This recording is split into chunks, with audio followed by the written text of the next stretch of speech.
Sorry audience, technical issue की वजह से आज थोड़ी प्रॉब्लम हो रही है, तो बुरा मत मानिए। और फिर से हम जाते हैं अपनी जवाब की तरफ। तो सर आप जवाब दे रहे थे। मैं ऑडियंस से ये बात करना चाहता हूँ कि ये जो हमारा स्टूडियो है वो एक कमर्शियल कॉम्प्लेक्स में है, तो आसपास में कभी कभी बहुत ज़्यादा शटर, आसपास के दुकानें कभी खुलती हैं कभी बंद हो रही हैं, आसपास के लोग थोड़ा ज़्यादा डिस्टर्बेंस करते। तो साउंड प्रूफ स्टूडियो होने के बावजूद भी कभी कभी आवाज़ आ ही जाती है, दरवाज़ा खोलते कभी चाय वाला आ गया, तो इसके लिए बीच में हम लोग कट करना पड़ता है। तो please bear with the in between disturbances. हाँ सॉरी, मैं एक्चुअली ना आपका सवाल ही भूल गया। सर सवाल ये था कि हाँ पीरियड्स, पीरियड्स। हाँ। अब देखिए पीरियड्स जो है एक बायोलॉजिकल है, राइट। वो इंसान ने तो नहीं बनाया, किसी साधु संत ने तो नहीं बनाया। जैसे शरीर बना है वैसे पीरियड्स बने हैं। जैसे नेचर कॉल होता है नंबर 1 नंबर 2 जिसको हम लोग सुसु पॉटी बोलते हैं, वो वैसे नेचर ने पीरियड्स बनाया है। अब पीरियड्स में साइंटिफिकली ये मानते हैं कि शरीर में जो गंदगी होती है वो फ्लो आउट हो जाती है, राइट। तो मेरे ख्याल से जो अभी मेट्रो सिटीज़ में सब लोग को समझ में आ गया है कि ये पीरियड इट्स अ बायोलॉजिकल एक चीज़ होती है। लेडीज़ में मेनोपॉज होता है, 45-50 की उम्र में मेनोपॉज होना शुरू हो जाता है, हार्मोन्स चेंज होने शुरू हो जाते हैं। तो पीरियड्स में से भी साइंटिफिकली देखा जाए तो शरीर की जो गंदगी होती है वो 4-5 दिनों में बाहर निकल जाती है, राइट।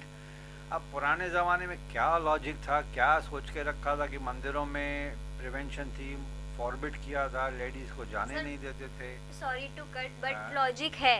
क्योंकि पुराने ज़माने में कैसे औरतों को, मतलब औरतें वीक होती थी, बॉडी से कमज़ोर होती थी, उनको चलने को नहीं होता था, खाने पीने में पहले इतना इम्प्रूवमेंट नहीं था।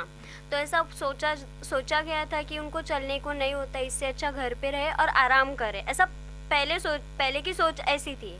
पर उन लोगों ने इसका अब भी इसमें कन्वर्ट किया कि पीरियड्स होंगे तो मंदिर में नहीं जाना, ऐसा इन बातों में अभी कन्वर्ट किया है। अच्छा सुनो मेरी बात, अब मर्द इतने कमीने थे साले पुराने ज़माने के, मर गए, अच्छा हुआ मर गए, नहीं तो वो अभी भी वो गंदी बातें चलाते थे। अब अगर लेडीज़ को पीरियड्स हो रहा है, आप उसको मंदिर जाने के लिए रोक रहे हो, आप उसको बाजार जाने के लिए रोक रहे हो, उसकी सेवा कभी की? कभी हस्बैंड ने सेवा की अपनी वाइफ की उस ज़माने की? 100 साल पुरानी अगर बात हो रही है तो नहीं की। वो पड़ी है 4 दिन 5 दिन, क्या फ़र्क पड़ता है। घर में दूसरी औरत है, भाभी है, माँ है, वो खाना बना लेगी। हस्बैंड की भी तो ड्यूटी बनती थी ना कि अपनी जो वाइफ के पीरियड चल रहे हैं। तो ये लॉजिक जो है ना, ये घटिया सोच थी। इसके पीछे कवर अप बोलते हैं, जिसको हम बोलते हैं makeup, makeup and cover up. क्या वो गलती तो हो गई, उसको कवर अप कैसे करें, उसको मेकअप, किसने की गलती? वो उस टाइम के जो ये ब्राह्मण लोग थे ना, अपना होल्ड बनाना चाहते थे कि मेरी बात मानो। ठीक है, थोड़ा बहुत लॉजिक है, लेकिन उस वक्त साइंस नहीं था, टेक्नोलॉजी नहीं थी। पीरियड्स के टाइम पे किचन में नहीं जाने दिया जाता था। जब किचन में नहीं जाने देते तो मंदिर में कहाँ से जाने देंगे। अब मंदिर में माता का मंदिर है, माँ का मंदिर है, माँ, उसमें एक माँ के मंदिर में एक दूसरी माँ को आप रोक रहे हो जाने के लिए, ये क्या लॉजिक हो गया? कहाँ का इंसाफ है। वो भी माँ का है, माँ का मंदिर है, एक माँ को माँ के मंदिर में जाने से रोक रहे हो। ठीक है भाई, अगर आपको लगता है कि गंदगी फैल जाएगी तो घर पे आराम करना है तो उसकी सेवा भी तो करो बेचारी की। हाँ। बराबर है ना। उसको किचन में अलाउ नहीं है, उसमें वीकनेस, जैसे आपने वर्ड इसका वीकनेस है, तो कभी हस्बैंड ने उसकी सेवा की आज से 100 साल पहले कि भाई मेरी वाइफ बेचारी पीरियड्स में 4-5 दिन उसको रेस्ट करनी है, तो हस्बैंड की भी तो ड्यूटी बनती है। 25 दिन तुम्हारी सेवा की ना उस लेडी ने, तुम्हारी वाइफ ने, तो 5 दिन तुम सेवा करो उसकी। काहे के लिए नहीं किया किसी ने? पूछो 100 साल पहले, तुम अपने ग्रैंडफादर से पूछो कभी अपनी तुम्हारी दादी की सेवा की क्या? मेरा तो ग्रैंडफादर नहीं होता तो मैं पूछता अभी इंटरव्यू के बाद जाके कि दादा आपने दादी की सेवा की थी क्या पीरियड्स के टाइम पे? अभी तो ना दादा है, ना दादी है, ना मम्मी है, ना डैडी है, किससे पूछूं मैं? तो ये सब कवर अप एंड मेकअप चलता रहता है। इंसान गलती करता है, फिर उसके बाद कवर अप एंड मेकअप होता है। ये ना पॉलिटिक्स है, ये कभी ख़त्म नहीं होगा। ख़त्म तब होगा जब यंगस्टर्स लॉजिक लगाना शुरू करेंगे ना, तो ख़त्म होगा। और आप भी इन सब चीज़ों के मानोगे तो फिर अब अगर कोई पीरियड्स की वजह से 5 दिन अगर कोई लेडी करे, तो समझो एक हस्बैंड वाइफ अकेले रहते हैं, इमेजिन कीजिए, सब बातें भूल जाइए, मैं ऑडियंस को भी बोलता हूँ, ऑडियंस दिल और दिमाग थोड़ा यूज़ कीजिए प्लीज़, हाथ जोड़ से रिक्वेस्ट है आपसे। अगर husband and wife neutral family है, दोनों साथ में रहते हैं, पीरियड्स के 5 दिन चलते हैं वाइफ के, तो 5 दिन अगर आप चाहते हो कि आपकी वाइफ किचन में नहीं जाए तो मतलब आप होटल से खाना मंगाओगे, ऑप्शन 1। ऑप्शन 2 आप मेड सर्वेंट रखोगे। ऑप्शन 3 खुद करना है आपको, राइट। अब वाइफ को ऑफिस जाने मत दो क्योंकि वीकनेस हो रही है, जैसे आपने बोला, उस बात को मैं पकड़ देता हूँ। वाइफ की सेवा करो, करोगे? नहीं करेंगे। ऑप्शन ईगो, ऑप्शन है कि होटल से खाना मंगाएंगे। Option 2 maid servant. ऑप्शन 3 है खुद करेंगे, नहीं करेंगे। तो इससे अच्छा है कि भाई साइड में रखो वाइफ को, पीरियड्स है तो जाओ खाना बनाती है बनाने दो। और क्या फ़र्क पड़ता है? पीरियड्स क्या है? बायोलॉजिकली गंदगी शरीर से बाहर निकल रही है, वो नेचर ने बनाया, इंसान ने थोड़ी बनाया। ऐसे थोड़ी कि बेचारी दारू पी रही है, ड्रग्स ले रही है, वो तो नेचर ने उसको बनाया बायोलॉजिकली। उसमें उसका क्या कसूर? जिस चीज़ में उसका कसूर ही नहीं है तो उसको सज़ा क्यों मिले? तो वही तो सर, उसके साथ ऐसा बर्ताव किया जाता है कि उसने कोई हाँ। क्राइम ही किया है। हाँ, पहले ऐसा किया बर्ताव। जाता था और आज भी सर रिमोट एरियाज में सब देखा जाता है। होगा, धीरे धीरे डेवलपमेंट हो रही है thanks to internet, social media. अब नई सरकार जो आई है वो गांव-गांव में इंटरनेट पहुंचा रही है, उसको तो सैल्यूट है नई सरकार को। कि इवन पुरानी सरकार को भी हम सैल्यूट करते हैं कि इंटरनेट उनके टाइम से भी स्टार्ट हुई थी। नई सरकार जोश में आके उसको आगे बढ़ा रही है, तो थैंक्स टू द नई न्यू गवर्नमेंट। जितनी इंटरनेट के थ्रू मैसेजेस जाएंगे, सोशल अवेयरनेस बढ़ेगी। हमारा तो एनजीओ भी है, NGO women power and social awareness foundation, हमारा तो एनजीओ भी है। हम तो चाहेंगे कि ये इलेक्ट्रॉनिक मीडिया के थ्रू हम बात बताएं पब्लिक को कि भाई ये सब धक्यानुसार चीज़ें थी तो थी, ख़त्म ना। दादा दादी ख़त्म हो गए, उनके मम्मी डैडी ख़त्म हो गए, उनका टाइम अलग था। मोहनजोदड़ो का टाइम अलग था, चंद्रगुप्त मौर्य का टाइम अलग था। अब ज़माना कितना बदल गया। अब ये सब चीज़ें बातें करेंगे तो यंगस्टर्स हमको तो मारेंगे पहले, और मार खाना डिजर्विंग भी है हम अगर ये फालतू बातें अभी भी करेंगे तो। दुनिया कितनी आगे बढ़ गई है, प्रैक्टिकल होना चाहिए। मैं जिस चीज़ में लॉजिक होता है उसको मानता हूँ, जिस चीज़ में लॉजिक नहीं समझ में आता है हाथ जोड़ के थैंक यू और बोल के निकल जाओ, ख़त्म करो। मंदिर में जाओ, प्रसाद खाओ, अच्छा मस्त टेस्टी होता है, लंगर में प्रसाद खाओ, दान कर दो, चलो अच्छी बात है। तो सर मेरा लास्ट सवाल है आपसे कि रिमोट एरियाज में ना भी मैं खुद की बात कर रही हूँ, मैंने भी ऐसा देखा है, देखने में आया है कि किसी पर्टिकुलर इंसान के अंदर ना, जिसने रुद्राक्ष माला पहनी होती है, यहाँ से पूरा भस्म लगाया हुआ होता है बदन को, तो लोग कहते हैं कि उसके अंदर भगवान आता है और हमसे बात करता है, वो हमारी प्रॉब्लम से हमको छुटकारा देता है। रिमोट एरियाज में आप अगर आज भी जाओगे ना तो देखने को मिलता है आपको ऐसे। तो इसके ऊपर मतलब आप क्या मत व्यक्त करना चाहेंगे?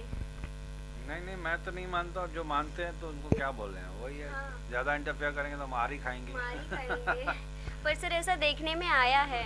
धीरे धीरे सबको अक्ल आ जाएगी। ऐसे बबूती लगाने से या कुछ भी सैंडलवुड लगाने से अगर भगवान मेरे शरीर में आ जाए तो मैं तो पूरा लगा के घूमूं, बराबर है ना। भगवान ऐसे थोड़ी आता है। अच्छे काम करो, खुद ब खुद भगवान मिल जाएगा आपको। am I right? एक मैं आपको जाते, अभी जब ये इंटरव्यू आपने बोला लास्ट सवाल है, तो मैं ऑडियंस से भी एक छोटा सा सवाल पूछूंगा, शेयर करूंगा। फीलिंग्स जो होती है ना, अगर मैं कोई अच्छा काम करता हूँ, समझो किसी गरीब की मैंने मदद कर ली, 10 लोग मदद नहीं कर रहे हैं, मैंने मदद कर ली, और उस गरीब ने मेरे को सच्चे दिल से थैंक यू बोला, चलो ना भी बोला, थैंक यू के लिए थोड़ी ना मैं मदद कर रहा हूँ, लेकिन उसने एक बार मुझे उस नज़रों से देखा भी जिसमें नज़रों में ही थैंक्स है, राइट। तो जब मैं घर जाऊँगा ना, मेरे अंदर में वो फीलिंग्स ही अच्छी होंगी। वो फीलिंग्स मुझे भगवान के 2 घंटा पूजा करने से भी शायद नहीं मिलेंगी, बराबर है, हवन करने से भी शायद नहीं मिले। इसका मतलब नहीं कि मैं ये बोल रहा हूँ कि आप पूजा मत करो या हवन मत करो, हवन का भी एक साइंटिफिक रीज़न है पीछे।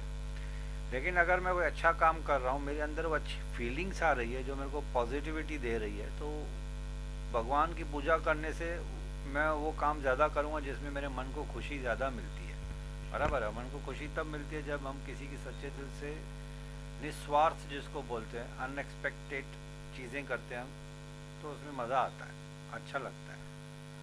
बाकी जो लोग भगवान को मानते हैं, मानो, पूजा पाठ करते हैं, करो, उनकी मर्जी है, उनकी लाइफ है, मैं कौन होता हूँ, मैं तो छोटा आदमी हूँ, मैं क्यों उसमें इंटरफेयर करूँ, है ना। तो सर आप जाते जाते और कुछ कंक्लूड करना चाहेंगे दर्शकों के लिए, कुछ अच्छा टैगलाइन, कैची लाइन? टैगलाइन ये है कि ये बोलना कि मोह माया छोड़ो, सबसे पहले तो वो गलत है, वो वर्ड कभी ज़िंदगी में यूज़ मत करो। लालच छोड़ो, मोह माया छोड़ो ना, गलत है। मोह माया क्या है, मेरी ज़िंदगी है, हस्बैंड हूँ, वाइफ हूँ, अपनी ड्यूटी निभा रहा हूँ, वो छोड़ के सब चला जाऊँ तो बेवकूफ़ इंसान हूँ मैं तो। लालच छोड़ो, जितना कमाते हो ऐश करो, खाओ पियो, थोड़ा सा गरीबों में दे दो।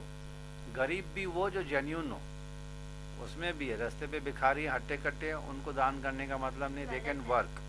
जो जेन्यूनली बेचारे, जो बाय बर्थ अंधे हैं, सॉरी टू से दिस, बट या लूले लंगड़े हैं बेचारे, या एक्सीडेंट में कुछ हो गया, जो कमा नहीं सकते, उनको दान करना हमारी ड्यूटी है, बेसिक ड्यूटी है। बेसिक मतलब बेसिक ड्यूटी है हमारी, वो करो। बाकी जिसको दान पुण्य करना है, पूजा पाठ करनी, हर एक की अपनी अपनी लाइफ है।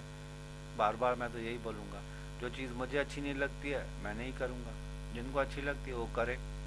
मैं सब रिलीजन्स को मानता हूँ, लेकिन किसी एक पर्टिकुलर रिलीजन में हद से ज़्यादा मंदिर जाके, मस्जिद जाके, गुरुद्वारे जाके मैं पूजा पाठ कभी नहीं करता हूँ। ह्यूमैनिटी इज़ द बेस्ट या only superlative religion for me. बुरा काम मत करो, किसी को सताओ मत, दुआएं लो, बद्दुआ मत दो। दुआएं आपको भी काम आएगी, आपके फैमिली को भी काम आएगी। बद्दुआ आपको भी लगेगी, आपकी फैमिली को भी परेशान करेगी, तो बद्दुआएं लेनी ही क्यों है। 100 रुपया कमा रहे हो, 100 में खुश रहो। 125 कमाना है तो एक्स्ट्रा मेहनत करो बस। तो ऑडियंस, यहाँ पे हम अपना इंटरव्यू ख़त्म कर देते हैं। और जो कि आज का सब्जेक्ट था हमारा सुपरस्टिशंस, तो ये इंटरव्यू तो बहुत अच्छा हुआ, जो कि सर टोनी सर से हमारी जो आज की बात हुई, इंटरैक्टिव सेशन हुआ। पर इससे हम लोग आपको ये बताना चाहते हैं कि be positive and being practical. भगवान है, पर जिधर है उधर जाओ आप। ये मूर्तियों में बसे भगवान को ढूंढने जाओगे तो सालों लग जाएंगे, आपको बिल्कुल भी नहीं मिलेगा। तो इससे अच्छा, जैसे कि सर ने कहा, अच्छे कर्म करो। वो एक लाइन होती है, सेवा करोगे तो मेवा अपने आप मिलता ही है। तो I am also believe in that line. तो thank you very much sir, आपसे भी थैंक यू। वो मेरे कुछ शब्दों से किसी को ठेस पहुंची है तो मैं माफ़ी चाहूँगा। हाँ, क्योंकि हमारा इंटेंशन ये नहीं था कि हम आपकी भावनाओं को दुखाएं, बट जो सच है उसको हम सामने लाना चाहते थे। इसमें कुछ वर्ड्स आपको बुरे लगेंगे, कुछ कड़वे भी लगेंगे, और कुछ पीपल्स कमेंट भी पास करेंगे। अगर हमने किसी का जानबूझ के दिल दुखाया होगा तो we are very very sorry for that. पर जो हमारा मेन पॉइंट था, जो हम आपको समझाना चाहते थे, वो इस इंटरव्यू से आप समझ जाइए। तो इसी के साथ मैं पूजा वरक आज का इंटरव्यू कैमरामैन कुणाल के साथ यहीं पे ख़त्म कर देती हूँ। और ऐसी और सारी इंटरेस्टिंग न्यूज़ से जुड़े रहने के लिए ये लाइन हमारी वेबसाइट पे जाइए, जो कि है www.newstv.com.in पे। वहाँ और भी ऐसी सारी न्यूज़ है जिनसे आप जिन न्यूज़ में आपको इंटरेस्ट है। तो thank you very much and here we sign of.